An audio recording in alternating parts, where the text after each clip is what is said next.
Hey, Randy Walker here. I'm at Henry Feild Stadium at the Dan Magill Tennis Complex, Athens, Georgia, University of Georgia. This is the Mikael Pernfors Center Court, named after the two-time NCAA singles champion, 1984 and 1985, for the Georgia Bulldogs.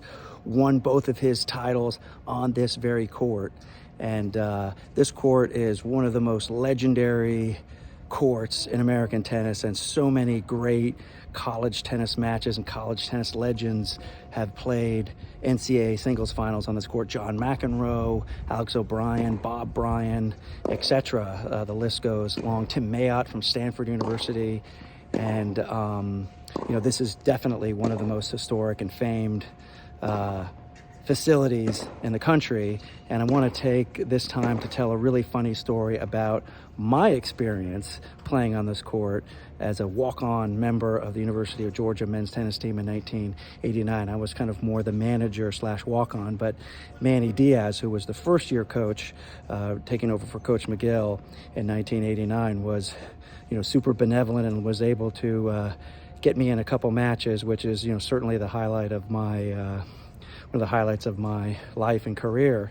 0-7 record, by the way, but my last singles match, I played 2 singles matches. My last singles match was on this very court, and it was in the first round of the Georgia State Collegiate Championships in 1989. This was a tournament that Dan Magill created with all the colleges in Georgia playing in a tournament. So I was scheduled to play Jay Nierenberg from Georgia Tech in the first round, but it was raining that day, and I checked in with Coach Magill at the indoor building, but the rain had dissipated and we were going to play outside, and Coach Magill said in his distinguishable voice, "Oh, Randy Walker, we're going to put you up on the outer courts and we're going to have you play at the Mikael Pernfors Center Court." So I was pretty excited about that, and he said, "Go up and check in with Rudy Kinchin, who was the referee of the tournament, and Rudy will get you started. So get up there, hustle up there, and report to court 2."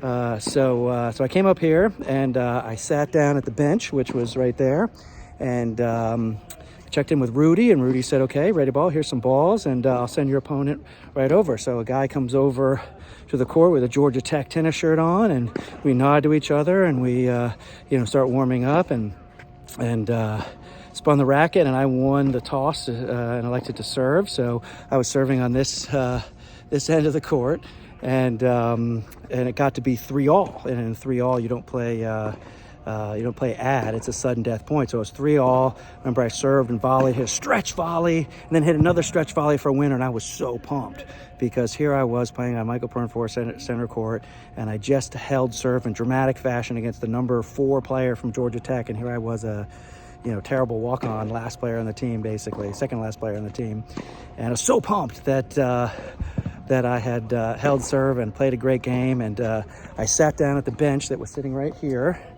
and I was facing this way where the Georgia tennis offices and locker room are, and I was all pumped, and I see Manny Diaz, my coach, walking over to me, and he was walking over very aggressively, and he didn't look very happy, and he goes, "Randy Walker, what the heck are you doing? You're playing against the wrong guy." So what happened was Rudy Kinchin, the official, he didn't know the difference between Georgia Tech players, and the other walk-on player for Georgia that year, who was my doubles partner, Scott Lewis, he was supposed to play against another Georgia Tech player named Brad Priebus. But Rudy had mixed it up, and I had played one game against Brad Priebus and held serve while I was supposed to be playing Jay Nierenberg. So got a laugh out of that, and shook hands with Brad and said, "Hey, nice game." And, certainly a pretty funny experience there. And I actually ended up playing Jay Nierenberg on this court, and I lost like 6-2, 6-3. And that gave me an 0-2 singles record.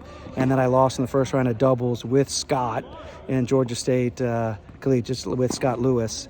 And that officially cemented my record at the University of Georgia as 0-7, the all-time losingest player from the men's tennis program at University of Georgia. But boy, am I lucky to even have said that I even played a match for the University of Georgia. I mean, it was almost kind of like I was the Rudy of Georgia tennis. And, but gosh, just the experiences that I had being part of this program for 2 years was amazing, and really, laid the groundwork for my career in professional tennis, working for the USTA and with Davis Cup and the Olympics and the US Open and so forth. But, gosh, I mean, everybody just dreams of playing on, big courts, famous courts and so forth. And that was my opportunity that I had to play an official match on this stadium court. So forever grateful, very funny memory, and it's great to be back here at the Mikael Pernfors Center Court, Henry Feild Stadium, Dan Magill Tennis Complex,